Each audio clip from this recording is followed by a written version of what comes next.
Good. Jackie, we're good? Good? Everybody's good? Alan, good? Good. Okay. Can I get a motion to adjourn from an executive session, return to regular business? So moved. Mr. Henderson, have a second? Second. Deputy Director Space, any discussion? All in favor, say aye. Aye. Opposed, abstained, carries. Number 8, public hearing. There is no public hearing. Number 9, public session from the floor. This public session is for those wishing to make a comment of 3 minutes or less regarding an agenda item. Please line up with the microphone to state your name, municipality, and agenda topic for the record. Motion to open the floor for public comment. So moved. Commissioner DeGroot. can I have a Second. Deputy Director Space, any discussion? All- speak faster? I'm gonna try. You know what? I feel bad we took a lot of your time, so this is the normal stuff. I'll say you something too when I'm done. All in favor, say aye. Aye. Opposed, abstain, carries. Floor is open. Agenda topics. Kathy Brennan, Hampton Township. I'd like to speak about Resolution P about Ginny's house. That was on the agenda. I know we probably all know about Ginny's house, but I'm just going to do a little thing about it real quick, just in case someone doesn't know. Ginny's House was founded in 1998, and it's a 501c3 nonprofit program that relies on funding. They provide comprehensive services for children who are victims of abuse. These services are vital and many times life-saving. Due to federal cuts to VOCA, Ginny's House has lost half of its budget and is struggling to maintain their clinical programs at this point. Some VOCA funds were delayed somewhat during COVID. However, after that, this administration decided that the DOJ should impose unconstitutional demands on the state, and the Attorney General and the governor had to file suit and able to get some of the funds back. Unfortunately, there's not enough funding. And I think that what we need to do is we need to be on top of this, making phone calls, writing letters to the appropriate federal agencies and have them try to retrieve the funding, because obviously we all know it's a very important program to the county, and it's the only program like that in the county, and we really need it. Thank you.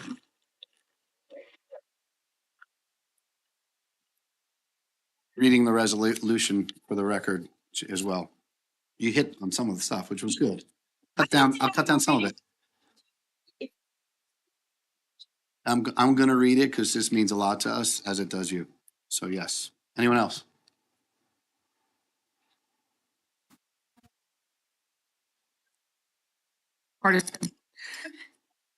I just, there's a number of resolutions on here that are talking about enhanced security systems, purchasing communication equipment from Motorola, et cetera. It really doesn't explain what that's all about. Resolution B, and yeah, that's one of them. And I don't understand what A means. What's SFY 25, alternative responses to reduce instances, violences, and escalation. I want to understand, is that going to our sheriff's department to help them de-escalate situations if there were situations that were escalating? I don't really understand what that means. I know that you have to answer me, but it's not very clear, and it's something you're voting on tonight, I assume.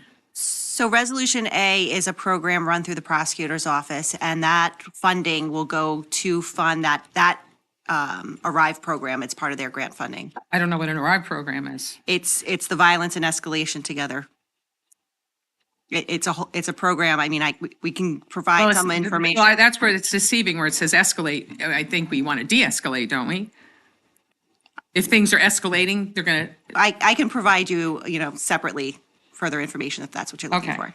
Because I did hear something this week about a new communication information that Motorola has, that they are now, ICE agents are going to be able to just scan someone's license plate, and through this stuff that equipment that Motorola is providing, we'll be able to tell everything about that person, where they are, what they're doing. The additional resolutions, the security upgrades that you're talking about, that's actually through our information technology. It's our cybersecurity and to enhance cybersecurity within the county.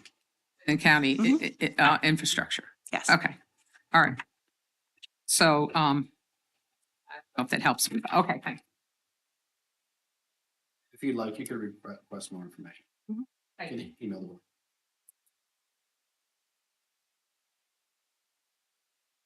John Snyder, Sandyston. I also had a comment or a question, I guess, about 15P house.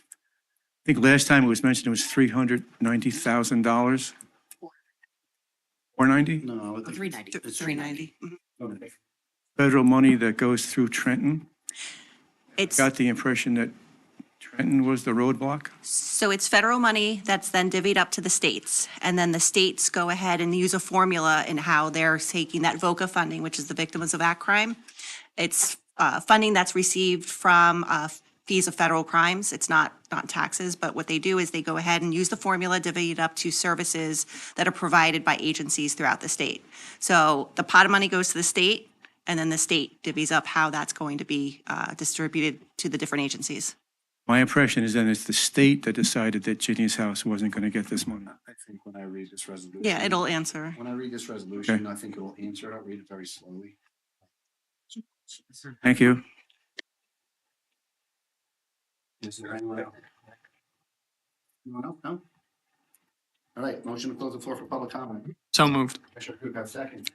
Second? Please. Discussion. All in favor, say aye. Aye.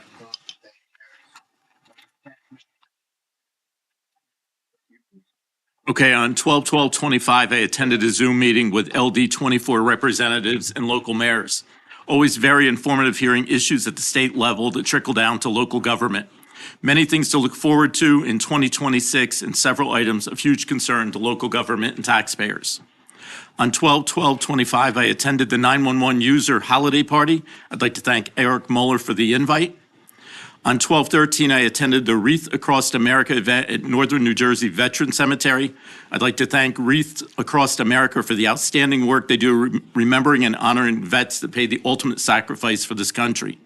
I was also honored to place a wreath on a former colleague's grave, Chief Brett Allamy of Hardiston Police Department, whose life was taken way too soon at the age of 50. On 12/16/25, I attended the Sussex County College reorganization meeting along with Director Carney, Deputy Director Space, and Commissioner DeGroot via Zoom. This year, board members are Chairman Herb Yardley, Vice Chair Dr. Liz Silverthorne, Secretary Catherine Pepe, and Treasurer Lena Frank. After the reorganization meeting, I attended a regular meeting, and several of their capital projects will be complete and open in January of 2026. It was reported that the college is still seeing an increase in students, and I can say Dr. Homer's enthusiasm is nothing short of amazing, and the college's future looks bright. On 12/17, I attended the Sussex County Vocational Board meeting, where it was announced that Superintendent Gus Modela is retiring as of April 1st, 2026. And lastly, as my first year as commissioner comes to an end, I'd like to thank my fellow commissioners for informative and educational experience. To the staff, thank you for answering my endless questions and addressing my concerns. This year has sped by, and I will certainly attest to the old saying, the older you get, the faster time goes. To you, the county residents, I stand strong in my beliefs and will continue to work for what I think is best for Sussex County. I am always available anytime to speak to you and discuss your concerns and thoughts. I'd like to wish everybody a happy holiday and happy new year, and I'm looking forward to 2026 and continuing to move our county forward in a good and positive direction. Thank you. Yes, good evening, everyone. First, I attended the Sussex County Agricultural Development Board meeting for December, and I'm excited to share that the county has received a new farmland preservation application for a farm in Montague. This is very encouraging news, and it's great to see continued interest in farmland preservation as we close out 2025 strong and look ahead in 2026. In addition, the board heard several right-to-farm matters involving commercial farm certification as well as conflict resolution cases. So very exciting stuff with that board. Next, I attended a joint subcommittee meeting of the Project Prioritization and Planning Committee and the Economic Development Committee for the New Jersey Transportation Authority and JTPA. We received a presentation on the Port Authority Bus Terminal Project, which has entered Phase 1 and is projected for completion in 2035, a very long-term project. The committees also discussed funding allocations in Transportation Improvement Program, including a few bi-county bridge projects, approval of local concept development projects, and safety improvement programs across North Jersey. I also attended the final Board of Taxation meeting of the year alongside our our county tax administrator, Michelle Rockwell. The board addressed tax appeal matters, including stipulations, added and omitted assessments, and reclassification appeals from municipalities throughout Sussex County. From our Division of Senior Services, I'd like to share that an AARP Smart Driver course will be offered for motorists age 50 and older on December 29th and December 30th from 9:30 a.m. to 12:50 p.m. at Sussex Wantage Library, located at 69 County Route 639 in Wantage. This two-day course helps drivers recognize hazards and age-related changes and may qualify participants for a three-year auto insurance discount. The cost is $20 for AARP members and $25 for non-members. And the course is free for individuals with AARP United Healthcare Medicare supplement plans. For more information or to register, please call 973-579-0555, extension 1277. Finally, I had the pleasure of attending some community events over the past week. As mentioned, I attended virtually Sussex County Community College's reorganization meeting. And in Sussex Borough, I attended the opening of Bearded Baby Q. Congratulations to the owner and to Sussex Borough on another great addition to the vibrant and growing Main Street. I want to wish everyone a Merry Christmas. Let us remember the reason for the season, the birth of Jesus Christ. Thank you all, and God bless.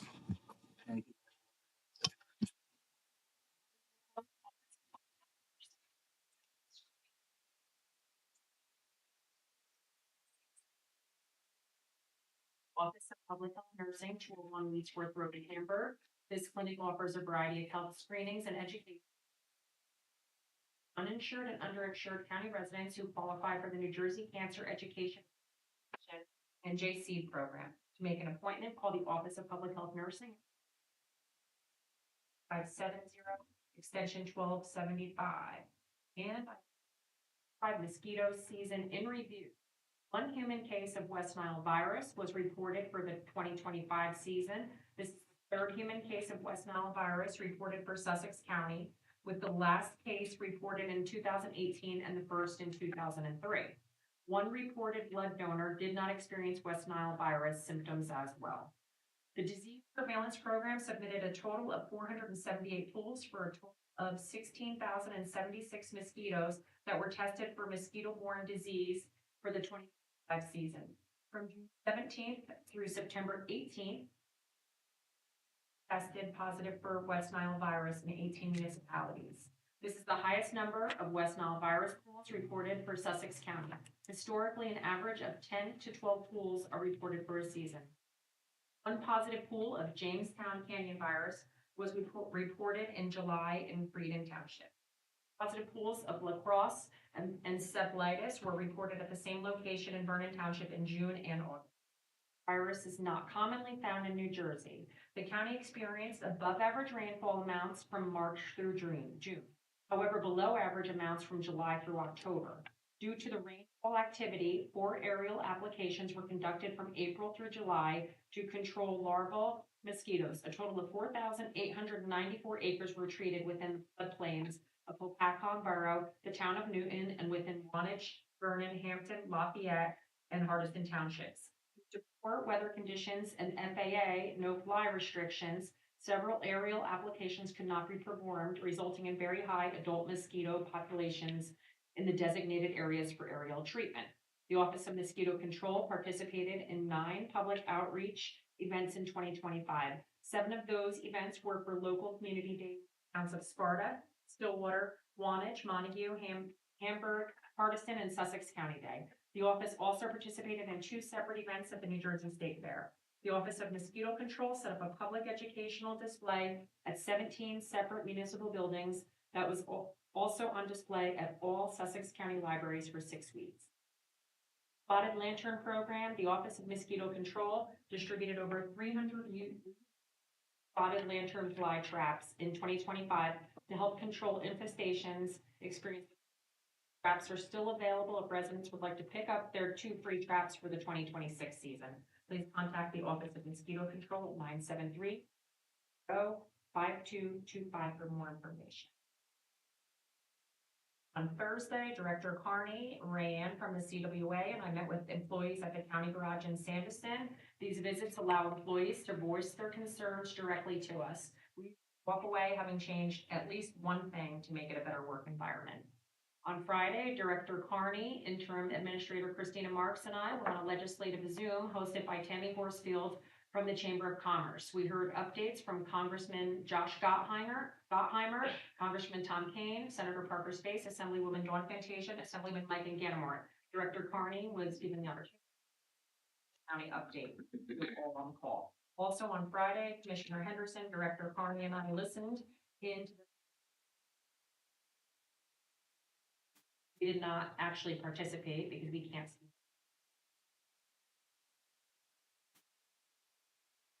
Yesterday, we all attended the annual reorganization of Sussex County Community College Board of Trustees. Please all the positive updates from the college. Today, I attended the final meeting of the year for the Sussex County Economic Development Partnership.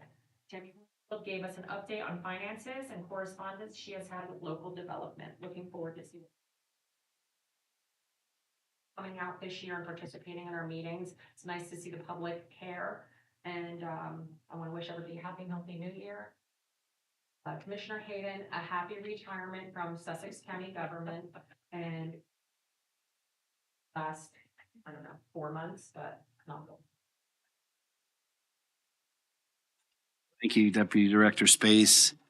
It's always nice to be the director because I don't have to do half my report because you guys did it for me of what I've attended and whatnot. So thanks for that. Tonight will be my last of that. I'll be short and sweet.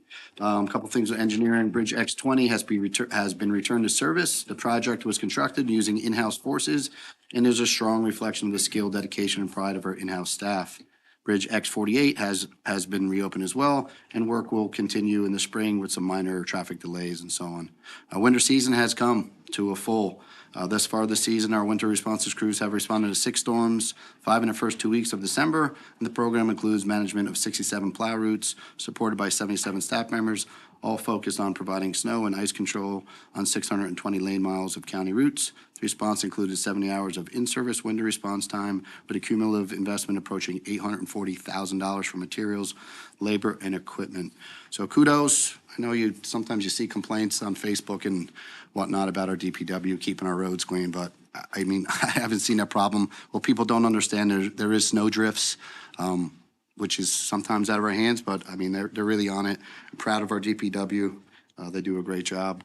As Deputy Director Space said, tomorrow we're going to DPW in Hapakong to hear their voices and concerns and hopefully work out any issues that they have. And like Deputy Director Space said, they're very minor compared to when I first started here 5 years ago. I mean, we'd walk into that DPW and just get paraded. So now they smile a little bit. I think it might be the donuts we bring. I'm not real sure, but not so angry. So that is nice. This is my last meeting, so it's an honor to be the director. It's got its good, it's got its bad. But I appreciate you guys putting me here. And it's been a good year, I think, for the most part. A lot more visitors, audience than usual, but that's okay too.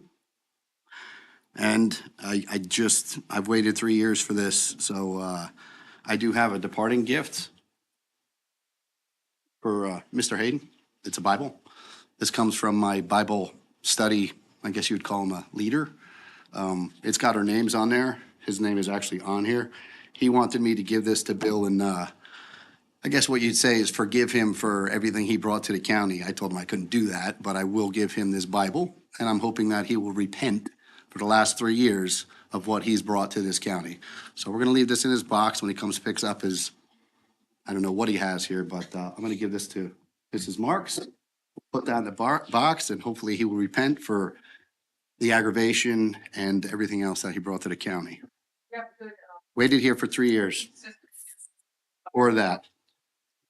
So that being said, that is all I have at the moment. Number 11, approval of consent agenda. There is none. Number 12, approval of minutes. There are none. 13, ordinance. There is none. 14, appointments and or resignations. Again, none. Resolutions. I'm going to read the Ginny's House. It is long. I will read slow. And it will give you guys some answers on what this resolution is about. And you can always find it online as well. All right, is authorization to urge Congress and the state of New Jersey to reinstate Victims of Crime Act funding to agencies provided services to victims of crime. Whereas Ginny's House is a 501c3 nonprofit organization that founded in 1998 by Senator Robert and Ginny Littell to provide a child-friendly environment where children are helped through coordinated efforts of child protection, law enforcement, and prosecution.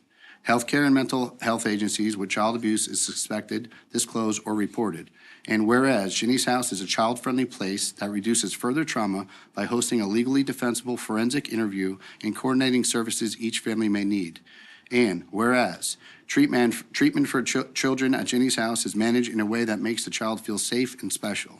And whereas the Victims of Crime Act, VOCA, provides federal grants using funds received from federal criminal fines, not taxes, to provide funding to the states for victims assistance programs. And whereas the federal government previously provided $32 million to the state of New Jersey in VOCA funding, and whereas in 2025, the state of New Jersey received $14 million in VOCA funding, resulting in critical cuts to Ginny's House, and whereas this funding previously provided for 2 child therapists and a child advocate who provided trauma-focused therapy free of charge to the victims, which is now in jeopardy. And whereas it may be announced that the funding of the state of New Jersey will be further reduced to $4 million, which, without intervention by the state of New Jersey to allocate additional funds, will have a devastating impact to child victims of abuse.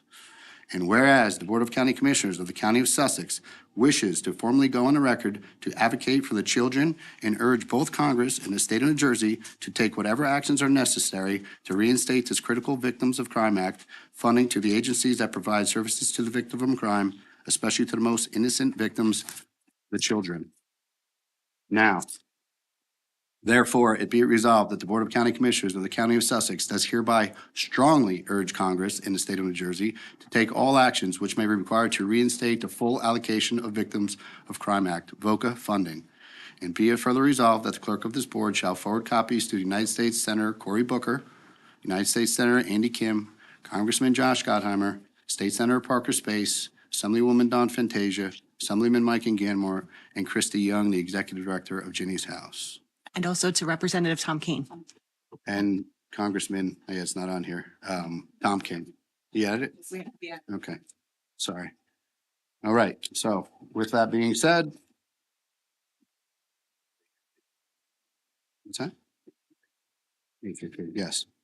Motion to adopt resolutions A through P. So moved. Commissioner Henderson, can I have a second? Second? Deputy Director Space, any discussion? Yes, actually, I just want to comment on the Ginny's House. What disappoints me the most is that I can understand that they did some, cutting and they sent less money to New Jersey. Why Ginny's House was fully cut is upsetting. They could have taken a percentage of all of the places that they were funding and taken away from all the other organizations alongside of that, besides Ginny's House and also Deidre's house in Morristown was fully cut too. Thank you. Valid That's point, it. valid point. Anything else? Any other discussion? No? Okay, roll call, please.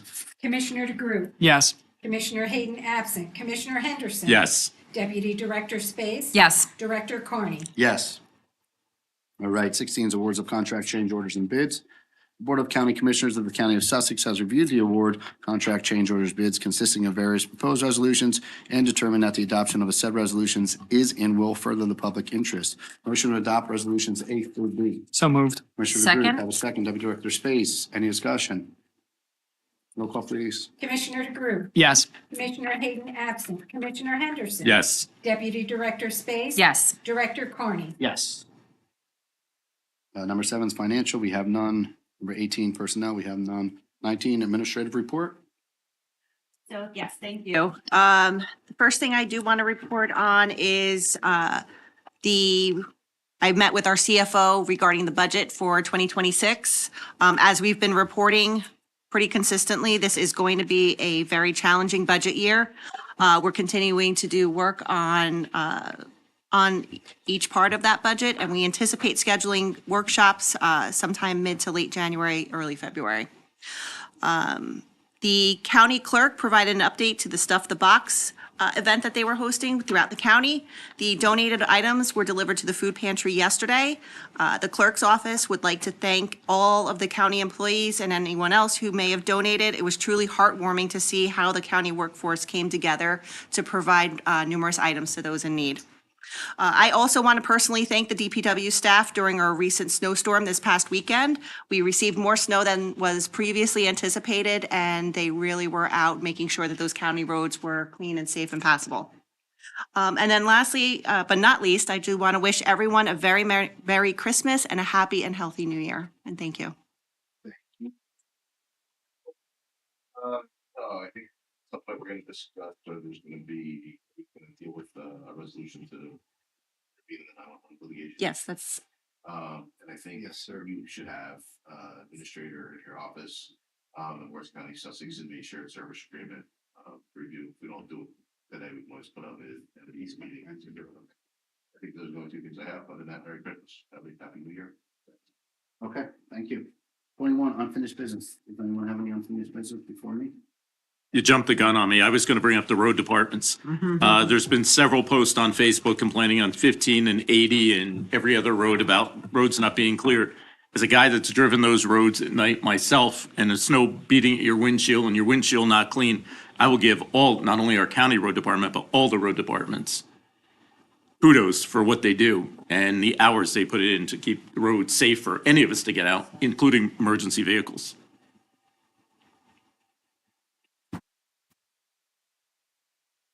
That's all I have. Okay, I just have some new business. We have the 911 resolution. Now you guys got a little late. I think you were able to read it. Is basically authorizing the county of Sussex to participate in and file a motion to intervene in the county of Warren. I can't say this name, Elizabeth Mayer, Moyo, she's the state treasurer. Moyo, docket number MER L-2180-25. Again, this is basically to get some money back from our 911 from the state. And this will go to the state as well. So if you guys are good with this, can I get a motion to adopt this new resolution, which we'll call Resolution A for the record? So moved. Deputy Director Space, have a second. Second. Commissioner Henderson, any discussion? Okay, roll call. Commissioner DeGroot, Yes. Commissioner Hayden absent, Commissioner Henderson, Yes. Deputy Director Space. Yes. Director Carney. Yes. Okay. I do have one item for new business. We did get a last minute personnel agenda. It is a correction to something that has already been approved. It is an individual in the sheriff's department that we had an incorrect start date. So we just want to make sure it's a start date by 1 day. So there's no impact whatsoever. For on the record, I just would like to see if we can get a motion just to correct that personnel agenda. So moved. Second. Okay, any discussion? Do all in favor? Roll call. Roll call? Okay, roll call, please. Commissioner DeGroot, Yes. Commissioner Hayden absent, Commissioner Henderson, Yes. Deputy Director Space. Yes. Director Carney. On the floor is public session, those wishing to make general comments of 3 minutes or less. Non-agenda topics, please use the microphone, state your name and municipality for the record. Motion to open the floor for public comment. So moved. Commissioner Drew, have a second. Second. Commissioner Henderson, any discussion? All in favor, say aye. Aye. Opposed, abstaining, carries. The floor is open.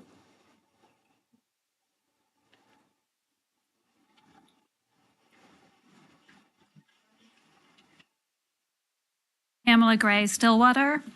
I wanted to respond to comments made by our commissioners about the rallies held on the green, that they've become excessive, that they take a lot of work to organize. I just wanted to remind this forum tonight that this nation was built on the backbone of grassroots movements.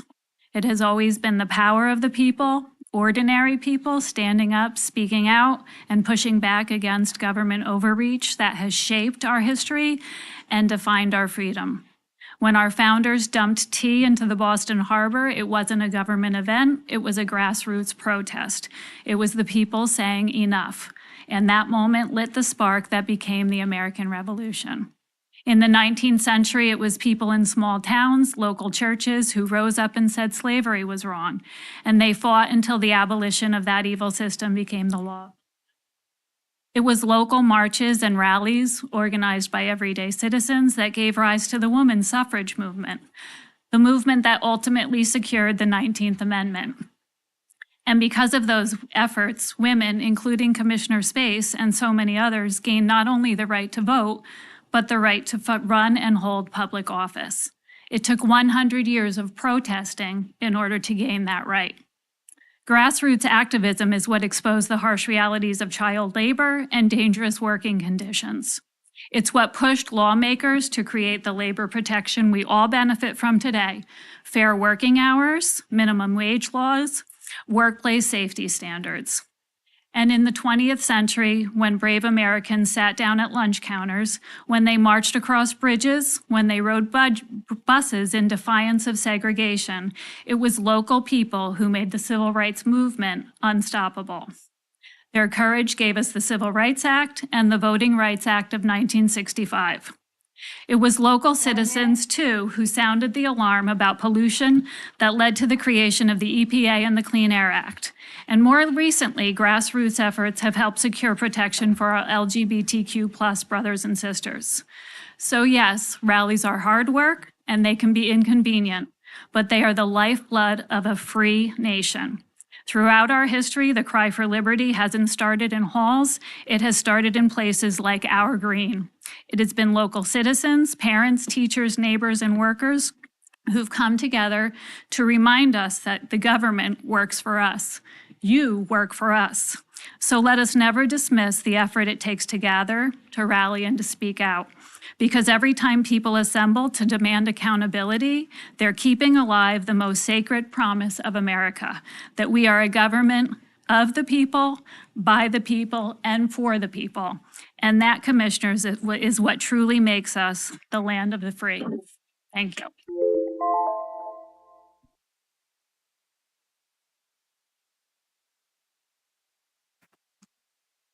Kathy Brennan, Hampton Township. I just wanted to quickly say, Ginny's House, unfortunately, is one of the many agencies that may or already have faced major cuts.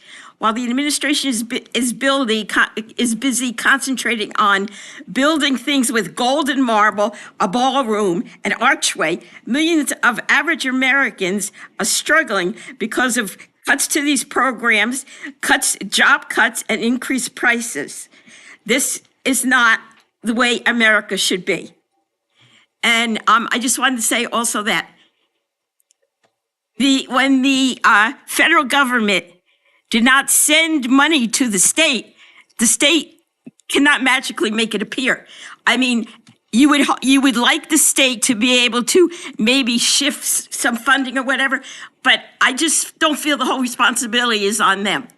I think it's also on the federal government refusing to send money because of an unconstitutional rule that they wanted to enforce. And I have to speak on another note, which I'm sure everyone knows what it is.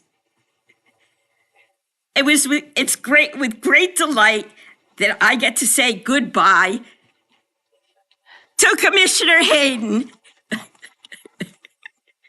I certainly hope our new commissioner is an improvement. Hard not to be, I get that.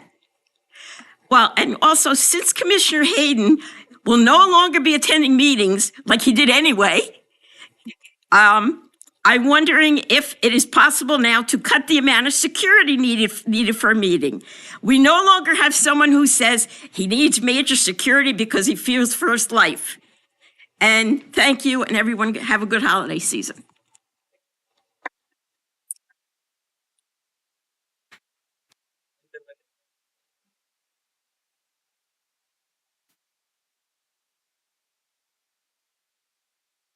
Priage, Hampton Township.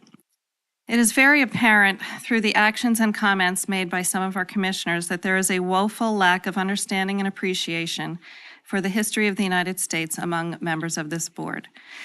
Therefore, I am gifting two books, concise and informative books written by two leading American history scholars. Written in plain language and easy to understand examples and lessons, these books were written precisely to be read by the masses and shared widely, with the intended purpose of educating the American public about tyranny and the ongoing struggle to protect the rights of humankind. The first book, On Tyranny, by Timothy Snyder, presents 20 lessons from the 20th century of how to recognize tyrannical tactics and fight them off to protect and strengthen our democracy. The second, The Greatest Sentence Ever Written by Walter Isaacson, explains the philosophical and historical backgrounds of the Founding Fathers, how they understood what they understood when they wrote the second sentence of the Declaration of Independence. We hold these truths to be self-evident, that all men are created equal, that they are endowed by their Creator with certain unalienable rights, that among these are life, liberty, and the pursuit of happiness.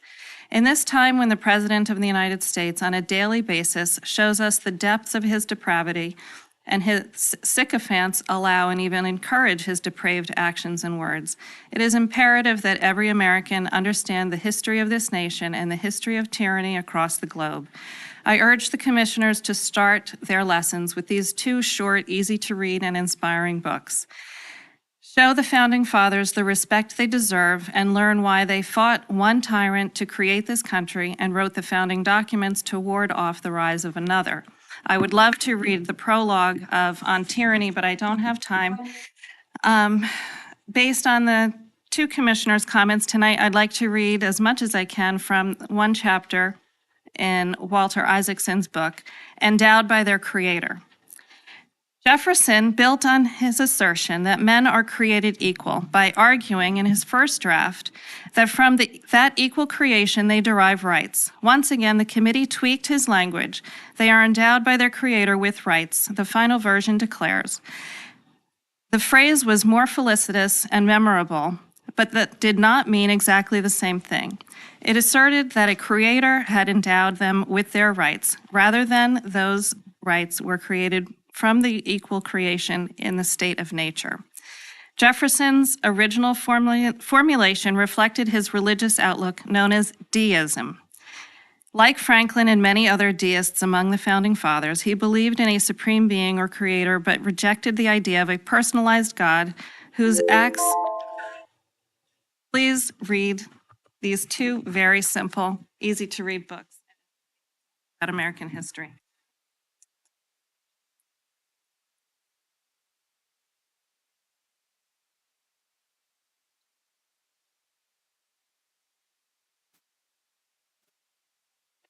Carmen from Andover Township. I wanted to bring up the fact of I don't believe that our taxes should be paying for the no rallies, that F Trump signs are there, and the United States. I see symbols of pigs and as far as no kings, I don't know what king have when their VP was just put in without even being nominated. So they want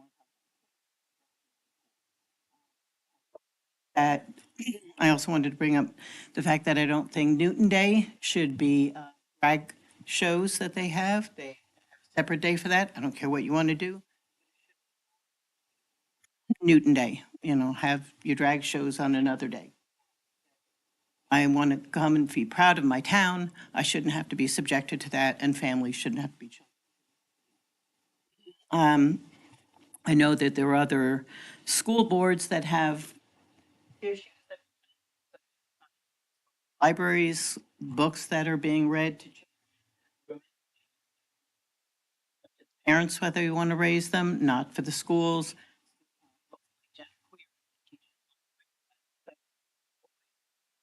Stuff like this should not be brought up for our children.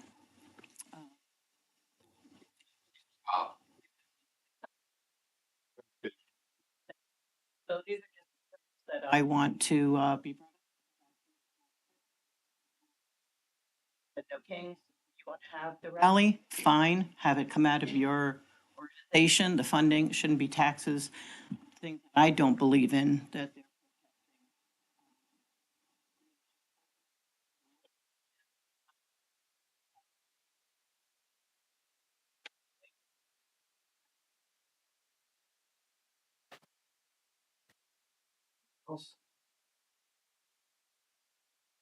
Good evening, Nina Fradel, Montague. So there's been a discussion about a loss of money from the federal government, and others have concerned about the No Kings rally because I know it does cost the county a substantial amount of money, And, I mean, you could have one every week if the people who participate in those rallies wanted to do that, which is an expense to the county. It's a tough issue because no one wants to restrict anybody's right to protest. Maybe there's a better venue where it wouldn't cost Newton, or not Newton, but the county money. There are some state pieces of land where perhaps they could do their rallies that are also very visible, high traffic. It's a tough issue, but I empathize with people who do not want to see our tax money being spent, especially on stuff that's offensive. But I mean, that is the right in America to be able to do that. So it's a balancing issue. Maybe they could go to a different location that has good visibility. I don't know. Because I think they also antagonize people too. They have to realize that, particularly in such a congested space, maybe they're working against themselves. Now, I find it funny with the whole idea of No Kings and Indivisible, which is heavily funded by NGOs, with George Soros being one of those, and his organizations, and multiple NGOs that he's woven into. So they do get a significant amount of funding. Maybe there is a solution where people who do it after so much frequency, maybe they have to contribute to part of the cost of their own security. I don't know what the answer is, but there has to be something where they can't keep spending our money. And, if we're worried about kings, I mean, I'm worried about the oligarchs of the world who want to control all of us. They owned BlackRock, Vanguard, and State Street owned 80% of the world's assets. So I just think it's a diversion. No kings. What about the people who are trying to control the entire world? And you are being very helpful in trying to disrupt an administration. I wish you would look wider and see what's going on. Look at the big picture. Please do that. And hopefully I'll talk more about that in future meetings so that we can all be aware of what's facing us, because it's not good. Thank you very much. Have a good evening. Merry Christmas and Happy New Year.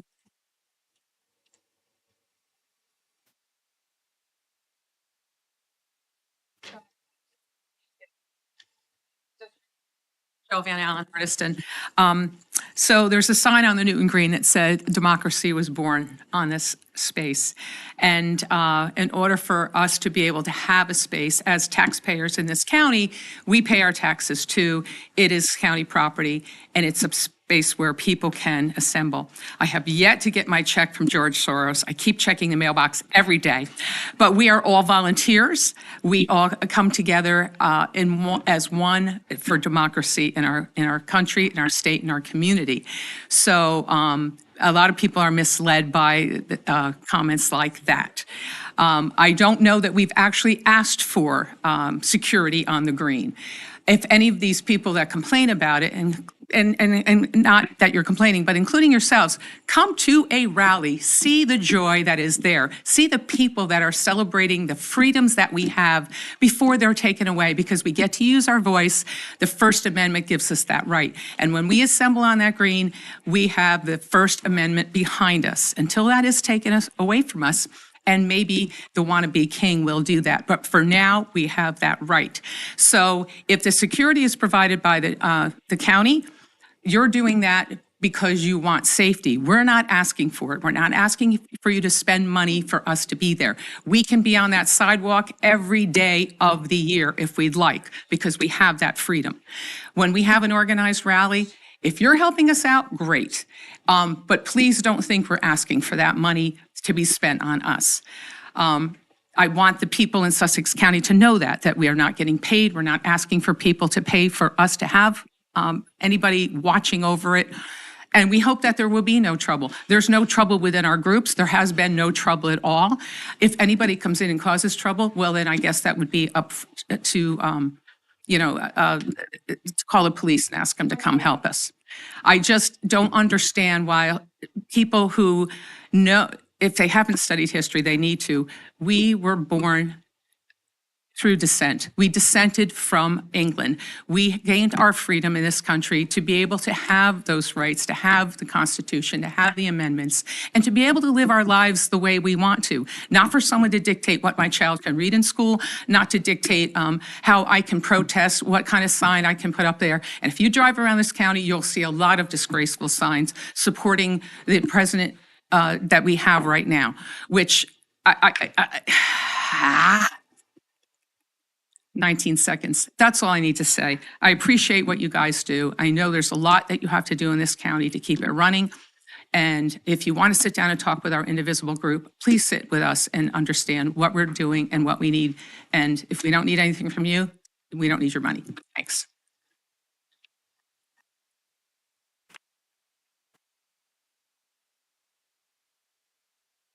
John Snyder, Sanderston. Getting back to the Ginny's house again. I want to make sure I understand exactly what was said tonight. It seems to me that I heard that $390,000 went to zero. Another place in Morristown? And could it be because of Republicans up here are being attacked by the Democrats in Trenton? Now, this is what it seems like to me. It's just politics. And I understand these people want the program to continue, not facing the reality of people they're supporting are the ones that are cutting off the money. And speaking of Democrats, Eric Swalwell is a congressman in California who is running for governor. When he's not with his Chinese spy girlfriend,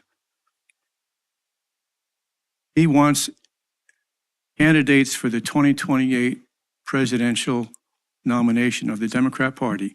He wants every one of them to make a pledge that they will tear down the ballroom that is being constructed right now by private funds. I mean, sounds like something that would come out of a freshman or a sophomore in high school.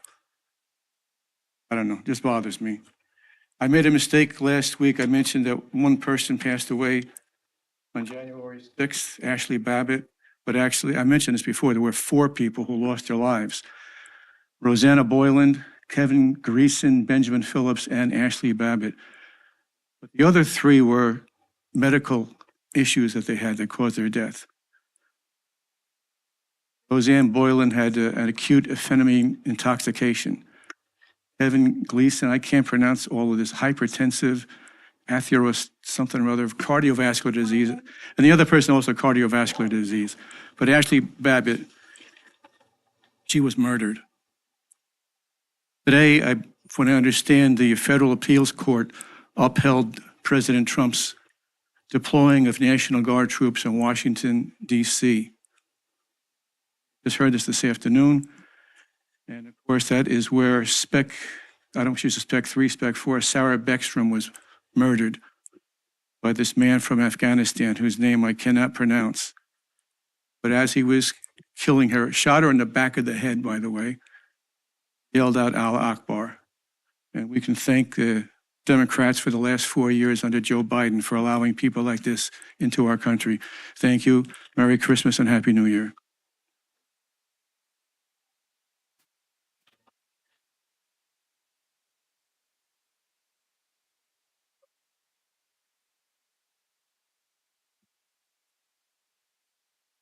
So moved. Second. Aye. Aye.